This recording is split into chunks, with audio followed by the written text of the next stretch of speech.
Ẹ kú dédé àsìkò yìí gbogbo ibi tí ẹ ti ń gbọ́ mi ní lóko tàbí lẹ́yìn odi. Ẹ jẹ́ kí á gbàdúrà. Bàbá wa àti Ọlọ́run wa dúpẹ́ fún àánú àti oore ọ̀fẹ́ tẹ́ fi pa á mọ́. A dúpẹ́ fún ìwàláyé wa.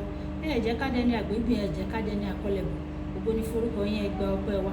Rọ́nà tí ọ̀gbéyàwó lẹ́ni tó bá ti betí ọ̀tún wa wọlé kó má gbà tòsì jáde. Kó ṣe ayé ọkàn àti ara wa ní rere. Kí a jẹ́ olùgbọ́ àti olùṣọ́ ọ̀rọ̀ náà. Jésù Olúwa wa, àmín.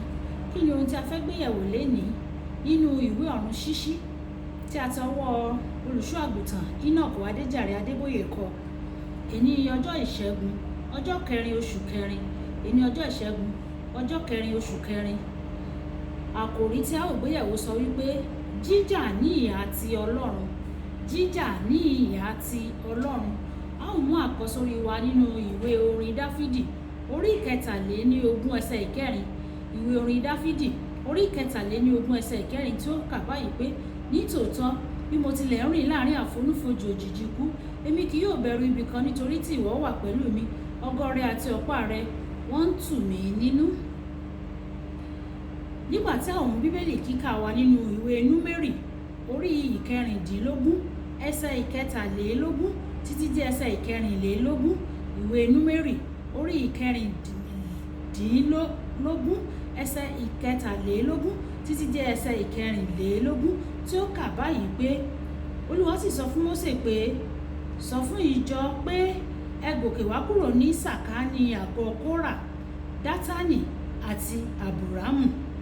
Ẹ jẹ́ kí á tẹ́tí bẹ̀lẹ̀ jẹ́ láti gbọ́ ohun tí olùṣọ́ àgùntàn Enoch Adeboye ní fún wa lónìí. Láti tẹ̀síwájú nínú ìjíròrò wa láti àná lórí àwọn ewu bíbá Ọlọ́run jà, ẹ jẹ́ kí á wo ohun tí ó máa ṣẹlẹ̀ nígbà tí o bá ń jà ní ìhà tirẹ̀. Ní ìhà tirẹ̀, nígbà tí o bá ń pinnu láti jà ní ìhà ti Ọlọ́run, kò sí bó ti wù kí ọ̀tá rẹ tóbi tàbí lágbára tó, ìwọ yóò borí. Kò ní ṣe bí o bá ń bá ọ̀tá ilé tàbí ọ̀tá òde jà. Níwọ̀n ìgbà tí o bá jẹ́ pé ìhà Ọlọ́run ni o wà, wọn kò lè borí rẹ. Ohun tó rẹwà nípa dídúró ní ìhà ẹnìkan ni pé ẹni náà yóò dúró lẹ́gbẹ̀ẹ́ rẹ pẹ̀lú. Nítorí náà, bí ọ̀tákọ̀tá bá rán ọfà sí ọ, irú ẹni bẹ́ẹ̀ ó rán ọfà sí Ọlọ́run. Ìdí nìyẹn tí ó fi jẹ́ pé kò sí ohun ìjà kan tí a ṣe sí ọ tí yóò ṣe rere. Ìwé Àìsáyà orí ìkẹrìnléníọgọ́ta ẹsẹ̀ ìkẹtàdínlógún. Nígbà tí o bá wà ní ìhà Ọlọ́run, kò sí ọ̀tá tí ó lè ṣẹ́gun rẹ. Nínú ìwé Sámúẹ́lì kínní orí ìkẹtàdínlógún ẹsẹ̀ ìkẹrìnléníọgbọ̀n títí dé ẹsẹ̀ ìkẹtàdínlógójì, Dáfídì sọ̀rọ̀ nípa bí òun ti pa kìnìún àti bẹ́ẹ̀rì àti wípé òun yóò tún pa Gòláyátì nítorí Ọlọ́run wà pẹ̀lú rẹ̀. Ọba Sọ́ọ̀lù wá sọ fún un, máa lọ kí Olúwa kí ó wà pẹ̀lú rẹ. Ọ̀dọ́mọkùnrin náà ṣẹ́gun Gòláyátì pẹ̀lú òkúta kan ṣoṣo nítorí Olúwa wà ní ìhà rẹ̀, òun náà sì wà ní ìhà ti Ọlọ́run. Ìwé Sámúẹ́lì kínní orí ìkẹtàdínlógún ẹsẹ̀ ìkẹrìnléníogójì títí dé ẹsẹ̀ àádọ́ta. Nínú ìwé Jóṣúà orí ìkẹwàá ẹsẹ̀ ìkíní títí dé ẹsẹ̀ ìkẹrìnlá, Ọlọ́run wà ní ìhà Jóṣúà nítorí Jóṣúà wà ní ìhà rẹ̀. Jóṣúà dá oòrùn dúró kí ó bàa lè ṣẹ́gun gbogbo àwọn ọ̀tá rẹ̀. Nígbà tí ó ń bá ja ogun ayé rẹ̀ ní ìhà, nígbà tí ó bá ń ja ogun ayé rẹ̀ ní ìhà ti Ọlọ́run, ìṣẹ́gun dájú. Kò ní ṣe ohun tó lè wá sójú ọ̀nà rẹ. Ẹni tí ó gbé inú rẹ tóbi ju ẹni tí ń gbé inú ayé lọ. Ìwé Jòhánù kínní orí ìkẹrin ẹsẹ̀ ìkẹrin.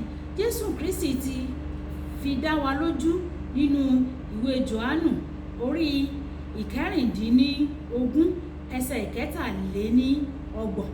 Nǹkan wọ̀nyí ni mo ti sọ fún yín tẹ́lẹ̀ kí ẹ̀yin kí ó lè ní àlàáfíà nínú yín. Nínú ayé ẹ̀yin yóò rí ìpọ́njú, ṣùgbọ́n ẹ tújú ká nítorí mo ti ṣẹ́gun ayé. Jésù ti ṣẹ́gun ayé, nítorí náà ìṣẹ́gun dájú ní ìwọ̀n ìgbà tí a bá wà ní ìhà rẹ̀. Ìgbésẹ̀ àkọ́kọ́ láti rí dájú pé èyí rí bẹ́ẹ̀ ni kí a yọ̀ǹda ayé wa fún un. Ìgbésẹ̀ àkọ́kọ́ láti rí dájú pé èyí rí bẹ́ẹ̀ ni wípé kí a yọ̀ǹda ayé wa fún un. Kókó ọ̀rọ̀: àwọn tí ó wà ní ìhà ti Ọlọ́run ni olùborí nínú àwọn ìjàkadì ayé. Àwọn tí ó wà ní ìhà ti Ọlọ́run ni olùborí nínú ìjàkadì ayé. Ọlọ́run á ṣàánú fún wa, á fún wa ní oore ọ̀fẹ́ láti lè wà ní ìhà rẹ̀, láti dúró tì títí dé òpin. Olúwabùkọ́lá Ayakú tí a mọ̀ sí ìyá ènìyàn rere, ìyá àwọn ọmọ rere, aya ènìyàn rere, ọ̀rẹ́ ẹ̀yin ènìyàn rere ló ka ọ̀run ṣíṣí ti òní. Nígbà tí a tún máa pàdé lọ́la, ó dàbọ̀.